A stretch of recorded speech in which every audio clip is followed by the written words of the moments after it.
ছোট্ট একটা টি ব্রেকের পর আমরা আবার আমাদের উদ্বোধনের অনুষ্ঠানে ফিরে এসেছি।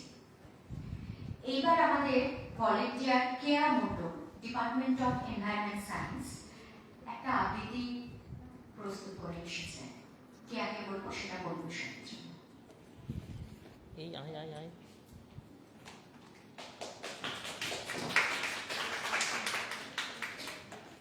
একটা জিও, একটা নর্মাল, আর একটা ভিডিও।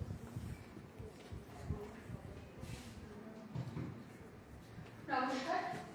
কবি সুকুমার রায়ের কবিতা নারদ নারদ। হ্যাঁ রে তুই নাকি কাল সাজাকে বলেছিলি না, আর সেদিন নাকি রাত্রি জুড়ে নাক ডেকেছিস বৃষ্টি সুরে, আর তোদের পোশাক বেদাল হলো শুনছি নাকি বেজাই হলো। কেন রে বেটা স্টুপিড, ঠেঙ্গি তোরে করবো কি? চুপ রাও, তুমি স্পিক কি না, মারবো লেগে পটাপট। ফের যদি ক্যারাবি চোখ কিংবা করবি রোগ, কিংবা যদি অমনি করে মিথ্যা মিথ্যে চ্যাচাস ধরে আইট্রোট ক্যারকানা করি, জানিস আমি স্যান্ড করি। ফের লাফাচ্ছিস, অলরাইট, কাম এন্ড ফাইট। ঘুঘু দেখেছো, হাত দেখোনি, টেরটা পাবে আজ এখুনি। আজকে যদি থাকতো মামা, পিটিয়ে তোমায় করতো ধামা। আরে মারবে নাকি? দাঁড়া একটা পুলিশ দেখি। হা রাগ করো না, করতে চাও কি তাই বলো না। তা তো সত্যি বটে, আমি তো চটিনি মোটেই। মিথ্যে কেন লড়তে জানি, ফেরি চাই। মশলা খাবি সেখানে, আর তারপর সব শোধবোধ ঘরে চল। Don't follow up. All right. How do you do? Good night. নমস্কার।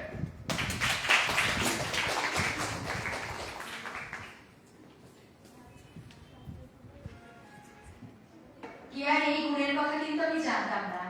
খুব ভালো লাগলো কেয়া, খুব সুন্দর পরিবেশন হয়েছে।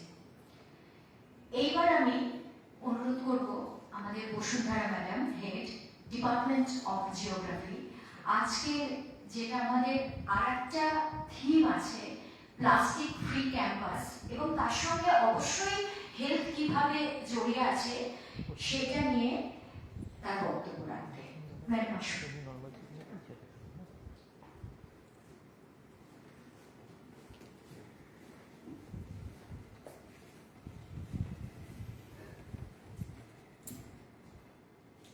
হ্যালো, শুভ সকাল তো পেরিয়ে গেছে, এখন প্রায় শুভ দুপুরের কাছে। এখানে উপস্থিত সকল ছাত্রীবৃন্দ এবং অধ্যাপক অধ্যাপিকাগণ এবং উপস্থিত ছিলেন প্রিন্সিপাল ইনচার্জ, এবং আমি প্রিন্সিপাল ম্যাডামকে উপর থেকে হলেও প্রণাম জানাই এবং নমস্কার জানিয়ে আমি আমার স্বল্পতম বক্তব্য রাখছি। প্রথমে তো আমি এনএসএস ইউনিটকে আন্তরিকভাবে শুভেচ্ছা জানাই এই মহৎ কাজের উদ্দেশ্যে। কারণ আমরা আমাদের সিলেবাসে ছোটবেলা থেকে সিলেবাসে অনেক পৃথিবীকে প্রোটেক্ট করার জন্য, মেন্টাল হেলথকে ঠিক রাখার জন্য, এই যে ক্রস কাটিং ইস্যুগুলোর উপর যে সমস্ত বিষয়গুলো রয়েছে তার উপর আমরা সিলেবাসে তো রেখেছি, অনেক কিছু রেখেছি, কিন্তু শুধুমাত্র আমাদের চিন্তা ভাবনাকে যদি বইয়ের মধ্যে সীমিত রাখি তা করলে কিন্তু চলে না। তো এনএসএস ইউনিট হচ্ছে সেই ইউনিট যেখানে আমাদের সমাজের জন্য আমরা কিছু কার্যকর করতে পারি, যেগুলো আমরা পড়াশোনা করেছি বা করছি বা আরো করব, সেই সমস্ত বিষয়গুলো যাতে আমরা আমাদের সমাজকে দিতে পারি, সমাজের জন্য কিছু করতে পারি, তার জন্যই কিন্তু NSS unit. And I am very much grateful that I am a member of NSS unit, and মুনমুন্দিকে অসংখ্য ধন্যবাদ আজকে আমাকে কিছু বক্তব্য রাখতে বলেছিল মুনমুন্দি। তো আমার যা সামান্য জানা আছে, জ্ঞান আছে, সেখান থেকে আমি আজকে বিষয়টা তোমাদের সামনে একটু তুলে ধরার চেষ্টা করব। 23 তারিখ থেকে 29 তারিখ পর্যন্ত এই ক্যাম্পটা চলবে। আশা করি তোমরা খুব স্বতঃস্ফূর্তভাবে এই ক্যাম্পের সাথে যুক্ত থাকবে। তো আমাদের যে থিম রয়েছে মেন্টাল হেলথ, অনেকটা খুব সুন্দর করে আমাদের বিনয় নাম্বার স্যার তোমাদের সামনে ক্লিয়ার করে দিল। তো আমি ওই বিষয়টাতে আপাতত যাচ্ছি না। পরবর্তী যে বিষয় রয়েছে plastic free environment and sustainable development, আমি সেই বিষয়টা নিয়ে একটু তোমাদের সামনে তুলে ধরবো। তো প্লাস্টিক কি? হ্যাঁ, চিরঞ্জিত আমাকে বলছিল যে পিপিটি কই, যদি পিপিটি নিয়ে দেখাতে পারতাম খুব ভালো হতো বিষয়টা সত্যি। কিন্তু যাই হোক, আমি আমার ভার্বাল এতে যতটা পারছি তোমাদেরকে একটু বোঝানোর চেষ্টা করছি। প্লাস্টিককে আমরা মোটামুটি সবাই জানি নন ডিগ্রেডেবল একটা বস্তু, যেখানে কোনোদিনই প্লাস্টিককে আমি কোনো রকম সায়েন্টিফিক টার্ম ইউজ করছি না, ভীষণ সহজভাবে তোমাদের কাছে যাতে পৌঁছায়। আশা করি এখানে তোমরা মেবি কেউ সায়েন্সের থাকতে পারো, এমবিএস এর থাকতে পারো, মেবি তারা আমার থেকে বেশি জানতে পারো। আমি ভীষণ সহজভাবে তোমাদেরকে বলার চেষ্টা করছি। তো যেহেতু নন ডিগ্রেডেবল, তার জন্য কিন্তু এর পচন নেই। হ্যাঁ, পরিবেশে এটি যুগের পর যুগ, বছরের পর বছর থেকে যেতে পারে। তাই জন্য এটা কিন্তু বায়োলজিক্যাল যেহেতু কোনো ফ্যাক্টর প্লাস্টিকের মধ্যে নেই, সিনথেটিক বিষয় যেহেতু, তাই জন্য কিন্তু পরিবেশে এর কোনো গলন নেই, পচন নেই। এটা কন্টিনিউয়াস এই বিষয়গুলো কিন্তু পরিবেশের মধ্যে একটার পর একটা যুগ যুগান্তর ধরে ব্যাপী কিন্তু পরিবেশের মধ্যে সঞ্চয় হচ্ছে। সঞ্চয় কথাটা বলছি কারণ এর কোনো, এটাকে পোড়ানো যাবে না, এটাকে গলানো যাবে না, এর কোনো পচনও নেই। আর গোটা পৃথিবী, যেহেতু আমি জিওগ্রাফি ডিপার্টমেন্টে, তাই আমি বলি আগে ফার্স্টে আমাদের পৃথিবীটা কি। আমাদের পৃথিবীটা একটা বড় বায়োস্ফিয়ার। বায়োস্ফিয়ার আশা করি তোমরা জানো। বায়োস্ফিয়ার হচ্ছে যেখানে লিভিং থিং গুলো একত্রিত হয়েছে, অর্থাৎ হাইড্রোস্ফিয়ার, অ্যাটমোস্ফিয়ার এন্ড হাইড্রোস্ফিয়ার হলো অ্যাটমোস্ফিয়ার এন্ড লিথোস্ফিয়ার। অ্যাটমোস্ফিয়ার মানে জানো বায়ুমণ্ডল, হাইড্রোস্ফিয়ার মানে জানো বায়ুমণ্ডল, এন্ড লিথোস্ফিয়ার মানে জানো শিলামণ্ডল। এই যে তিনটে স্ফিয়ারের কথা বললাম, এই তিনটে স্ফিয়ারের যে সীমারেখা, এমন একটা সীমারেখা রয়েছে যে সীমারেখায় দেখো মানে ছোটখাটো পোকামাকড় থেকে শুরু করে এই যে আমরা ডেভেলপ প্রাণী মানুষ এর বসবাস, মানে আমরা চলাফেরা করছি, গাছও রয়েছে আমাদের সাথে। তো পৃথিবী একটা বড় বায়োস্ফিয়ার, এবং আমরা এই যে ডেভেলপ প্রাণী মানুষ আমাদের নিজেদের স্বার্থে একটা বস্তুকে আমরা আবিষ্কার করেছি, সেটা হচ্ছে প্লাস্টিক। কিন্তু আমরা এতটাই ভোগের ক্ষুধা আমাদের মধ্যে ঢুকে গেছে যে আমরা আমাদের পৃথিবীকে রক্ষা করতে, আমাদের এই বড় বায়োস্ফিয়ারকে রক্ষা করার জন্য কি করা উচিত, কতটা করা উচিত, কতটা লিমিটেশন আছে আমাদের, সেই কথা কিন্তু ভুলে গেছি। প্লাস্টিককে মানুষ তো সৃষ্টি করেছে নিজেদের স্বার্থে, কারণ প্লাস্টিক খুব অ্যাভেলেবল চারিধারে। আমরা কতজনেই বা পাটের তৈরি ব্যাগ ইউজ করি, সবাই তো প্লাস্টিক নিচ্ছি। প্লাস্টিকের আমি আজকে কথা বলছি, এটার মধ্যেও প্লাস্টিক রয়েছে, এটাও প্লাস্টিকের, ইভেন বোতলগুলো দেখো আমাদের প্লাস্টিকের। তো সবকিছু কিন্তু প্লাস্টিকই ঘিরে রেখেছে আমাদেরকে। তো কিন্তু আমাদেরকে এই জায়গাটাতে একটু থামাতে হবে। প্লাস্টিককে আমাদেরকে এই যে আমাদের টু মাচ ইউজ, অতিরিক্ত ব্যবহার, এই জায়গাটা কিন্তু আমাদের কমাতে হবে। আমাকে কি নতুন করে বলতে হবে যে প্লাস্টিকের জন্য আমাদের পরিবেশে কত কি ক্ষতি হচ্ছে? নতুন করে বলার কিছু নেই। সবথেকে ক্ষতিগ্রস্ত হয়েছে, আমি একটা ছোট্ট ইনফরমেশন দিচ্ছি, সামুদ্রিক প্রাণীরা সবথেকে বেশি ক্ষতিগ্রস্ত হয়েছে। প্লাস্টিকের অনেক ভাগ আছে, সেই সমস্ত ভাগে আমি যাচ্ছি না, তবে মাইক্রোপ্লাস্টিক বলে যে বিষয়টি রয়েছে, গবেষণায় দেখা যাচ্ছে সামুদ্রিক প্রাণীদের মধ্যে, মানে যে সমস্ত প্রাণীরা সমুদ্রে থাকে, তারা তো বুঝছে না, তারা তো মানুষের মতো এত বুদ্ধিমত্তা নিয়ে জন্মায়নি। তারা সবকিছু খেয়ে নিচ্ছে, হয় খেয়ে নিচ্ছে বা কোনো জিনিস যখন নিজের মধ্যে ইনটেক করছে, তখন কিন্তু এই ছোট ছোট প্লাস্টিকের টুকরোগুলো কিন্তু তাদের মধ্যে ঢুকে যাচ্ছে। এবং তার থেকে দেখা যাচ্ছে ম্যাক্সিমাম সামুদ্রিক প্রাণী বা তুমি ফাইটোপ্ল্যাঙ্কটনের কথাও যদি বলো, মানে মারা যাচ্ছে, না হলে তাদের যে অস্তিত্ব সেগুলো কিন্তু আস্তে আস্তে লোপ পাচ্ছে। এবার যদি সামুদ্রিক প্রাণীদের অস্তিত্ব আস্তে আস্তে লোপ পায়, তাহলে আমাকে বলো তো ইকোসিস্টেম কি ঠিক থাকবে? বায়োস্ফিয়ারে আমি কিন্তু তোমাদেরকে জিওগ্রাফিক্যাল বিষয়গুলোর সাথে একটু করে বলার চেষ্টা করছি, কারণ আমাদের পৃথিবীটা যদি গোটা বায়োস্ফিয়ার হয়, তাহলে আমাদের পৃথিবীতে অসংখ্য ইকোসিস্টেম রয়েছে। ইভেন আমি যদি এটাও বলি আমাদের কলেজের মধ্যে একটা ইকোসিস্টেম রয়েছে, তাহলে ভুল হবে না, কারণ আমাদের কলেজের মধ্যেও কিন্তু দেখো কত চারিধারে গাছ আছে, আমাদের কলেজ ক্যাম্পাসে অনেক ছোট ছোট পোকামাকড় আছে, তাকে কেন্দ্র করে নিশ্চয়ই সাপও আছে, ব্যাঙ আছে, পাখি আছে। তো এগুলো দেখো পরপর যদি আমরা দেখি, তো ফুড ওয়েব, ফুড চেইন এগুলো ক্রিয়েট হচ্ছে, আর গোটা কলেজ ক্যাম্পাসে কিন্তু একটা সুন্দর ইকোসিস্টেম ক্রিয়েট হচ্ছে। তো এই ইকোসিস্টেম কিন্তু আমি শুধু কলেজের উদাহরণ দিলাম, একবার ভেবে দেখো গোটা পৃথিবীতে কিন্তু এরকম কত ইকোসিস্টেম রয়েছে। এবং মেরাইন ইকোসিস্টেম অর্থাৎ সামুদ্রিক, বা তুমি যদি যে কোনো পুকুরের ইকোসিস্টেমে যাও, সেইখানে যদি ছোট মাছ বা সামুদ্রিক পোকামাকড় যদি আস্তে আস্তে অবলুপ্ত হয়ে যায়, তাহলে আমাদের পৃথিবী ধ্বংসের মুখে পড়ে যাবে, ইকোসিস্টেমটাই যদি নষ্ট হয়ে যায়। এবং তার মূল কারণই কিন্তু অনেক জায়গাতে দেখা যাচ্ছে প্লাস্টিক। গবেষণা এটাও বলছে আমি একটুখানি দেখলাম 1970 থেকে 2017 পর্যন্ত কিন্তু 9.2 মানে আনুমানিক আমি বলছি 9.2 বিলিয়ন টন প্লাস্টিক প্রোডিউস হচ্ছে, উৎপাদন হচ্ছে।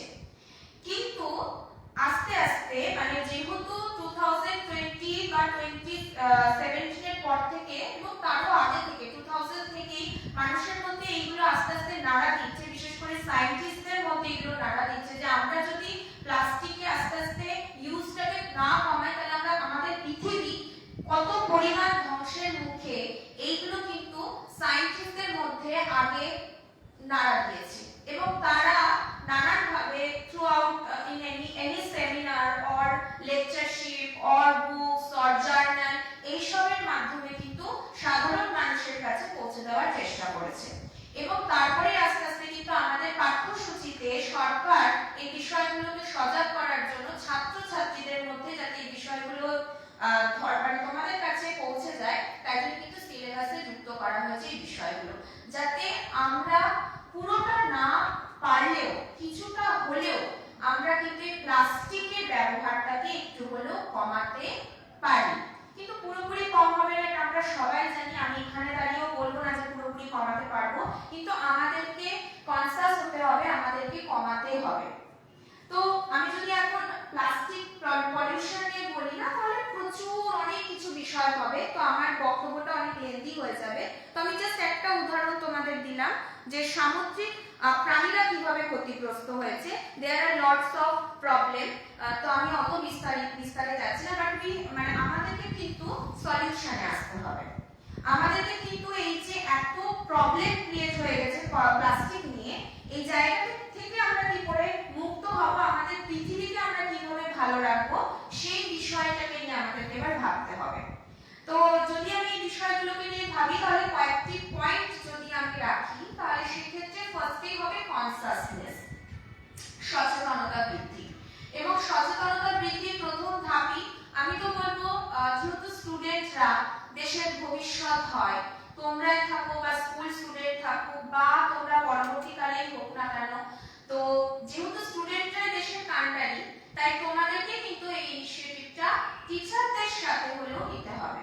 স্যার বললেন যে আমরা চারিপাশে দেখি কিভাবে আমরা ইউজ করি, আমরা অন্যের বাড়িতে হয়তো বা ডাস্টবিনে গিয়ে প্লাস্টিক ফেলে আসি, কিন্তু সবকিছু আমাদের চারিপাশে হয়, বাট তার মধ্যেও কিন্তু আমাদেরকে গুছিয়ে নিতে হবে যে আমরা কিভাবে প্লাস্টিকটা কতটা ইউজ করব এবং কতটা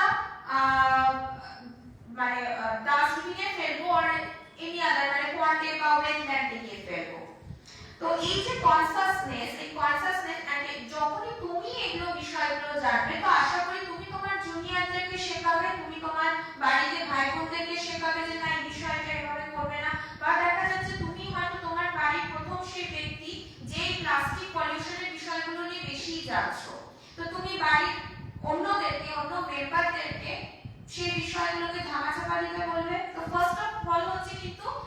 নিজস্ব কিছু ইনিশিয়েটিভ নেওয়া, কনসাসনেস আনা নিজের মধ্যে। সেকেন্ড যদি যায় তো হচ্ছে কন্ট্রোল। কন্ট্রোল মানে নিয়ন্ত্রণ করা। Consciousness and control they are very much related to each other. কারণ যখনই মনের মধ্যে কনসাসনেস আসবে তখনই কিন্তু আমরা সেই বিষয়টাকে কন্ট্রোল করার চেষ্টা করব। তো কন্ট্রোল মানে এই যে too much use of plastic, এই জায়গাটা থেকে আমাদেরকে কন্ট্রোল করতে হবে এবং কন্ট্রোল করতে শেখাতে হবে। ক্লিয়ার? এন্ড নেক্সট যদি আমি দেখি অ্যাকশন টেকেন, মানে যে কোনো অ্যাকশন নিতে হবে আমাদেরকে। মানে আমি বড় বড় কথা বললাম কিন্তু আমি দেখা যাচ্ছে অতিরিক্ত পরিমাণ প্লাস্টিক ইউজ করছি। ইভেন যদি আমিও অতিরিক্ত প্লাস্টিক ইউজ করি অ্যাজ আ স্টুডেন্ট, তোমাকে আমাকে মনে করে দিতে হবে যে অতিরিক্ত প্লাস্টিক ইউজ করার ফল কি ভয়ঙ্কর হতে পারে। বা আমি যদি একটা প্লাস্টিকের অনেক কিছু নিয়ে একটা সুন্দর ওয়েটল্যান্ডে গিয়ে ফেলে আসি এবং তুমি যদি নিজের চোখে দেখো যে একজন কেউ বা আমি প্লাস্টিকের অনেক কিছু নিয়ে ওয়েটল্যান্ডে প্রত্যেকদিন প্রতিনিয়ত ফেলে আসছি, তো তোমাকে কিন্তু বিষয়গুলোকে উদ্যোগ নিয়ে বন্ধ করতে হবে। এইগুলো হচ্ছে অ্যাকশন টেকেন, মানে আমাদেরকে অ্যাকশন নিতে হবে। নেক্সট হচ্ছে একটা বিষয়, সেটা হচ্ছে রিসাইক্লিং। রিসাইক্লিং মানে আমরা সবাই জানি পুনর্নবীকরণ বা রিইউজও হয়, পুনর্ব্যবহারযোগ্য হয়। মানে ধরো তুমি একটা প্লাস্টিক, সেই প্লাস্টিককে তুমি ইউজ করো 1 মাস ধরে, প্লাস্টিককে তো কেচে শোকানোর দরকার নেই, কিছু না, তুমি সেটাই ইউজ করো বারবার করে। তো কি হবে, তুমি যে অতিরিক্ত প্লাস্টিক, যেটা হয়তো তুমি 80% প্লাস্টিক ইউজ করছো তুমি নিজে, সেটাকে তুমি কমিয়ে 40% এ আনো। মানে তোমার প্লাস্টিক যেটা আছে সেটাকে তুমি বারবার ইউজ করো।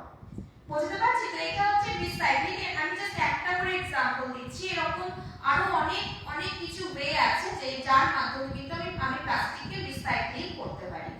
And last plantation. প্ল্যান্টেশন মানে সবুজ উদ্ভিদদেরকে রোপণ করা। যদিও প্লাস্টিক কে মুক্ত করতে সবুজ উদ্ভিদের ব্যবহার বা সবুজ উদ্ভিদ এরকম না যে প্লাস্টিককে উঠিয়ে কোথাও ফেলে দেবে বা তার দূষিত প্রভাবকে কম করবে, তা না, কিন্তু প্লাস্টিক যে অতিরিক্ত জায়গাগুলো দূষিত করে দিচ্ছে, বিষাক্ত করে দিচ্ছে, তার থেকে কিছুটা হলেও রক্ষা কিন্তু সবুজ উদ্ভিদের থেকে বিকল্প আর কোনো কিছু হতে পারে না। এবং মানে আমাদের সকলের কিন্তু ভীষণ প্রাউড ফিল করা উচিত যে আমাদের কলেজ কিন্তু প্লাস্টিক ফ্রি জোন। এবং আমাদের কলেজটা যদি আমরা চারিধারে লক্ষ্য করি, চারিধারে কিন্তু অসংখ্য সবুজ গাছপালা দিয়ে ঘেরা। তো আমাদের কলেজও কিন্তু একটা খুব প্রকৃষ্ট উদাহরণ যে, এবং আমাদের কলেজ অ্যাজ ওয়েল অ্যাজ আমাদের স্টুডেন্টরাও আশা করি এই বিষয়গুলোকে লক্ষ্য করবে যে কিভাবে আমরা হয়তো আস্তে আস্তে প্লাস্টিকের ব্যবহারটাকে কমিয়েছি এবং আমরা চারিধারে প্ল্যান্টেশন করেছি। দেখবে অনেক জায়গায় মেবি এগ্রিকালচারের বিষয়গুলো লাগানো হয়েছে, গাছ লাগানো হয়েছে, এদিকে কোনো ইকোসিস্টেম কিছু একটা করা হয়েছে। তো এই যে বিষয়গুলো করা হচ্ছে কারণ কি, ইনিশিয়েটিভ নেওয়া, একটা ইনস্টিটিউশন থেকে ইনিশিয়েটিভ নেওয়া, এবং we are also the part of this institution, তাই জন্য কিন্তু আমরাও কোথাও না কোথাও গিয়ে কাজের সাথে যুক্ত আছি। তো এই যে অ্যাকশন গুলো নেওয়া, তো দেখো একবার ভেবে আমি যে কটা প্রিন্সিপালের কথা বললাম, consciousness, control, action taken, plantation, এগুলো সবকিছু মিলিয়ে কিন্তু আমরা পৃথিবীকে এবং আমাদের ইকোসিস্টেমকে কিন্তু ঠিক রাখতে পারি। এন্ড লাস্টে গিয়ে আমি আরেকটা বিষয় বলবো, এখানেও যুক্ত আছে, দেখো সাস্টেনেবল ডেভেলপমেন্ট। কারণ না, মেবি প্রত্যেকেই জানো হোয়াট মানে কনসেপ্ট অফ সাস্টেনেবল ডেভেলপমেন্ট। মানে আমরা মানুষের ভোগ করবো না এটা হতে পারে না, ভোগ আমরা করবোই, কিন্তু কি করতে হবে, ভোগটা এমন করে করতে হবে যাতে আমরা ভবিষ্যৎ প্রজন্মের কথা ভাবি, তাদের জন্য কিছু রাখি, তাদেরকে একটা সুস্থ পৃথিবী উপহার দিয়ে যেতে পারি। কারণ আমাদের জেনারেশনের এটাই সবথেকে বড় উপহার নেক্সট জেনারেশনের কাছে, যে একটা সুন্দর মিন্স এই না যে পৃথিবী সুন্দর মিন্স এটা যে পলিউশন ফ্রি পৃথিবীকে কিন্তু আমরা তাদেরকে উপহার দিয়ে যেতে পারি। তো এটা হচ্ছে সাস্টেনেবল ডেভেলপমেন্টের আমি একটা জাস্ট ছোট্ট কনসেপ্ট তোমাদের কাছে ক্লিয়ার করলাম। এবং আমাদের যখন পরিবেশ ভালো থাকবে, চারিপাশটা থাকবে তখন অটোমেটিক্যালি কমিউনিটি হেলথ আস্তে আস্তে গ্রো করবে। কমিউনিটি হেলথ মানে স্বাস্থ্যই সম্পদ। যদি স্বাস্থ্য ঠিক না থাকে তাহলে কিন্তু কোনো কিছুই আমরা এগোতে পারবো না। যখন আমার চারিপাশের পরিবেশটা ভালো হবে, যখনই আমি দেখতে পাবো যে আমার চারিপাশে সবুজ, কোনো প্লাস্টিক নেই। তোমরা একটা কাজ করে দেখবে যে তুমি সকালবেলা ঘুম থেকে উঠে দেখবে যে ঘুম থেকে ওঠার পরে খুব গাড়ি ঘোড়ার আওয়াজ শোনো, বা বাড়িতেই খুব আওয়াজ হচ্ছে, বা ধরো কি বলবো সামনে কোনো পুকুরে দেখছো একদম আবর্জনা পড়ে আছে, তুমি দেখবে তোমার তখন থেকেই মেন্টালি তুমি প্রবলেমে ভুগবে। মানে তোমার খিচিখিচি কথা বলি না আমরা, ওরকম একটা হবে, তুমি ফোকাস হতে পারবে না। বাট তুমি যদি ঘুম থেকে উঠে প্রথমেই জানলা দিয়ে খুলে একটা সবুজ কিছু দেখো, দেখবে তোমার ভেতরে তুমি কামনেস ফিল করবে, তুমি শান্ত হবে। কারণ শান্ত মস্তিষ্ক আস্তে আস্তে আমাদেরকে ফোকাস করে, আমাদের কাজ করতে সাহায্য করে। তো আমার মনে হয় হেলথ কথাটা যেহেতু আছে, হেলথের সাথে যেহেতু গোটা শরীরটা যুক্ত আমাদের, তো হেলথ অনেক রকম ভাবে হতে পারে। কারণ কমিউনিটি হেলথের বর্তমান যুগে মানে এত পলিউশনের যুগ, তো নানান ভাবে কিন্তু আমরা হেলথ ইস্যুতে ভুগি, এবং আমাদের যে টিনেজার মেয়েরা আছে তারাও নানান ধরনের হেলথ ইস্যুতে ভোগে। তো কোথাও গিয়ে মনে হয় হয়তো অতিরিক্ত এই যে আমরা ফোন ব্যবহার করি, আমাদের চারিপাশে এত পলিউশন, আমরা ভীষণ টিনেজাররা দেখবে অ্যাংজাইটিতে ভুগি, ইভেন আমিও হয়তো কোথাও গিয়ে অ্যাংজাইটিতে ভুগি। এগুলো কিন্তু আমাদের অতিরিক্ত ফোন ব্যবহার করা, আমি নিজেও জানি, কিন্তু তাও দেখবে আজকাল এমন যুগ ফোন ইউজ করা ছাড়া উপায় থাকে না। তো যাই হোক, তাও আমাদেরকে টাইম নিয়ে, পরিবেশ যখনই সুন্দর হবে, আমাদের হেলথ যখনই ঠিক থাকবে, তখন একটা সুন্দর পৃথিবী আমরা উপহার দিয়ে যেতে পারবো আমাদের নেক্সট ভবিষ্যৎ প্রজন্মকে। তো তোমরা, আমি বলবো তোমরা মানে তোমরা মহৎ যে তোমরা এনএসএস ইউনিটের সাথে যুক্ত আছো, এবং কিছু না কিছু হলেও এই যে আমি কটা কথা তোমাদের বলছি, তোমরা এই বিষয়গুলো জানছো, এবং তোমরা হয়তো ভবিষ্যতে কোনো না কোনো জায়গায় এই কথাগুলোই হয়তো বলবে। তো তোমরাও কোথাও না গিয়ে কনসাস করছো তোমাদের নেক্সট জেনারেশনকে। এইভাবে কিন্তু এগিয়ে যাবে সভ্যতা, এইভাবে এগিয়ে যাবে সমাজ। তো আমি আবারও থ্যাংক ইউ জানাবো এনএসএস ইউনিট এন্ড মেম্বারসদেরকে, যে ছোট্ট বিষয় আমি তোমাদেরকে জানালাম, আশা করি একটু হলেও তোমাদেরকে নাড়া দেবে। এবং আমি চাইবো নেক্সট যে সমস্ত কর্মসূচিগুলো রয়েছে এনএসএস ইউনিটের, সেগুলো খুব সুন্দরভাবে সফলভাবে মানে সাকসেসফুলি হোক, এবং তোমরা আরো কাজ করো সমাজের জন্য এবং এনএসএস ইউনিটের জন্য। এই শুভকামনা জানিয়ে আমি আমার বক্তব্য শেষ করছি।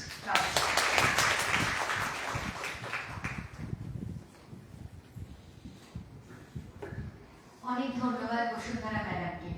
মানে ক্লাসে এই বিষয়গুলো নিয়ে পড়াশোনা করা আর এইরকম ভাবে একটা ক্যাম্পে বলা, এই দুটো অনেকটাই আলাদা।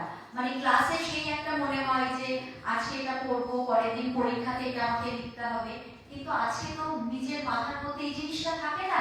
তো এই জিনিসটা শুনতে আরো অনেক বেশি ভালো লাগলো, এবং অনেক কিছু অজানা থাকে, সবাই তো আমরা একই সাবজেক্টের নই, তো সেটাও আমাদের অনেকটাই উপকার হলো। আচ্ছা, হঠাৎ করে আমি দেখলাম দিব্যেন্দু স্যারকে।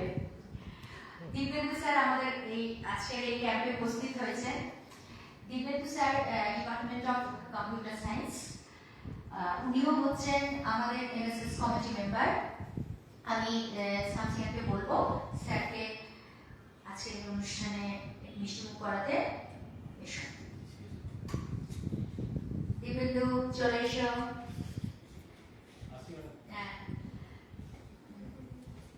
শাহিনুর, তুমিও এসো। ছবি সরি, ডিপার্টমেন্টে গিয়েছি, তোমার একটা কাজের জন্য আটকে গেছি। আচ্ছা, ঠিক আছে। স্যারের ডিপার্টমেন্টে একটু ব্যস্ততা ছিল, স্যারের আসতে দেরি হয়েছে, কিন্তু তাও স্যার যে উপস্থিত হয়েছেন এটাই আমার খুব ভালো লাগছে এবং আমাদের সকলের ভালো লাগছে। আজকের মিষ্টি মুখ দিচ্ছে সানসিয়া আর নামটা আমি সবসময়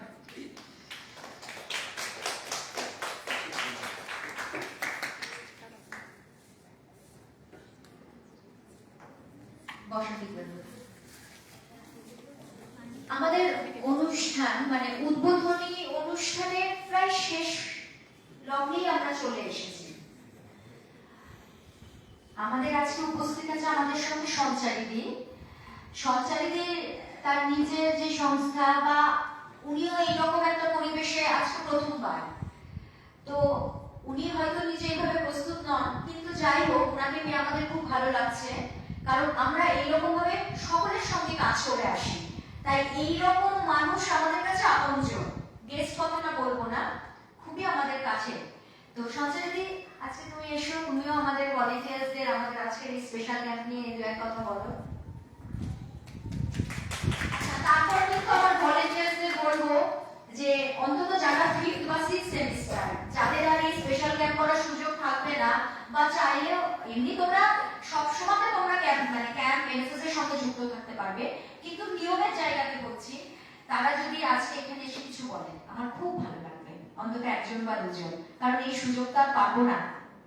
ঠিক আছে, এসো শান্তি। ছোটদের ভালোবাসা আর স্যারদের ম্যামদের অসংখ্য ধন্যবাদ। আমি আজকে এখানে এসেছি, আমি মানে খুব ঘরোয়াভাবে তোমাদের সাথে কথা বলছি, কারণ ঠিক বক্তব্য যে আমি রাখবো সেটা ঠিকঠাক হয় না, সেই জন্য একদম ঘরোয়াভাবে কথা বলছি। আমি কাজ করতে যাচ্ছি এখন, তো মানে কাজ করি, এইভাবেই কাজ করি যে যে সকল বাচ্চা, আমাদের স্বাস্থ্যটা শুরু হয় বাচ্চাদের দিয়ে, তাই তো বাচ্চাদের স্বাস্থ্যটা শুরু করবো আস্তে আস্তে, তাহলে আমরা কন্টিনিউ যদি স্বাস্থ্যটাকে ঠিক রাখতে পারি তাহলে বড়দের আর সমস্যা হয় না। এই আমাদের মেন কাজ জিইউপি গণউন্নয়ন পর্ষদের, সেটা হচ্ছে বাচ্চাদের নিয়ে আর মহিলাদের নিয়ে। যে সকল মহিলারা একদম খুব নিডি, খুবই মানে হাজবেন্ড দেখে না, বাবা মা নেই, সেই সকল মহিলাদের নিয়ে কাজ হয়। আর বাচ্চাদের নিয়ে কাজ হয়, বাচ্চাদের স্বাস্থ্য নিয়ে কাজ হয়। বাচ্চাদের স্বাস্থ্য নিয়ে বলতে আমরা দেখতে পাচ্ছি হয়তো যে সকল বাচ্চারা রাস্তায় ঘুরছে, বাবা মা কাজে চলে গেছে, সেই সকল বাচ্চাদের দেখার কেউ থাকে না, সেগুলো আমরা করি। আমি এই যে এই জায়গাটায় আছি, এইরকম ভাবে আমরা কাজ করছি গ্রামে গঞ্জে, সেগুলো আমরা কোথায় পাবো, বাচ্চারা কোথায় পাবো, যে গরিব বাচ্চারা ঘুরে বেড়াচ্ছে আমরা তো দেখতে পাই না সবসময়। সেই জন্য কি হচ্ছে, এটা যত আমরা পাশাপাশি সবার সঙ্গে যোগাযোগ রাখবো, সেগুলো কি করতে পারবো, আমরা বিভিন্নভাবে খবরটা পাবো, সেখান থেকে আমরা তাদের সাহায্য করতে পারবো।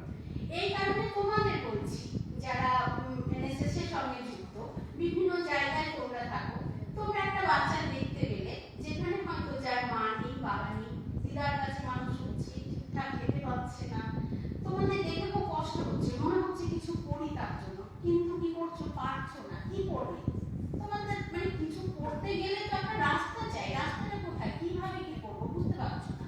সেই ক্ষেত্রে কি করবে, আমাদের সাথে একটু যোগাযোগ করবে, দিদিকে বলবে, আমাকে বলবে, আমরা অপর মহলে বলবো, সেখান থেকে তাদের জন্য কিন্তু অনেক রকম সুযোগ সুবিধা আছে।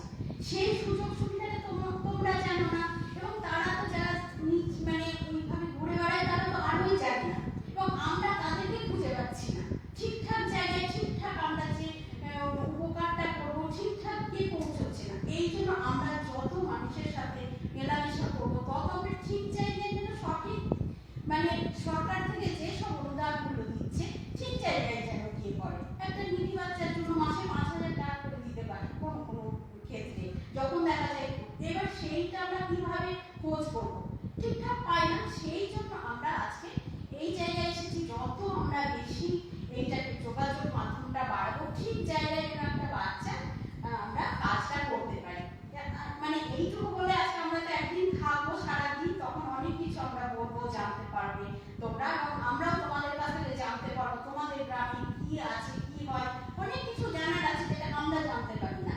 বিভিন্ন রকম সবার কাছ থেকে একটু আলোচনা হবে এর পরের দিন। এই বলে আজকে আমি শেষ করছি।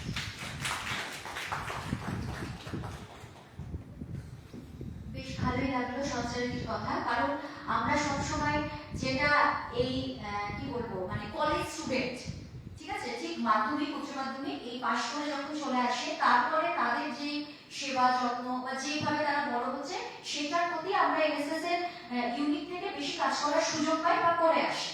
হ্যাঁ, তার ছোটদেরও করি কিন্তু খুবই কম সুযোগ পাই। স্কুল লেভেলটাতে আমরা পৌঁছাতে একটু কমই পারি। আবার এটা তো তার চাইতেও ছোট।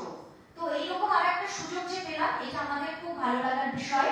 সবসময় চেষ্টা করবো সামনের দিনের ক্যাম্প বা মানে যেটা আমাদের রেগুলার অ্যাক্টিভিটিস থাকবে তার মধ্যে এইরকম কাজের সঙ্গে যুক্ত হওয়া। ঠিক আছে, আজকে আমাদের যেটা উদ্বোধনী অনুষ্ঠানের প্রথম পর্ব ছিল সেটা এখানেই শেষ হচ্ছে। পরের পর্ব হবে টিফিন ব্রেকের পর। তোমাদের সঙ্গে আবার আমাদের দেখা হবে টিফিন ব্রেকের পর।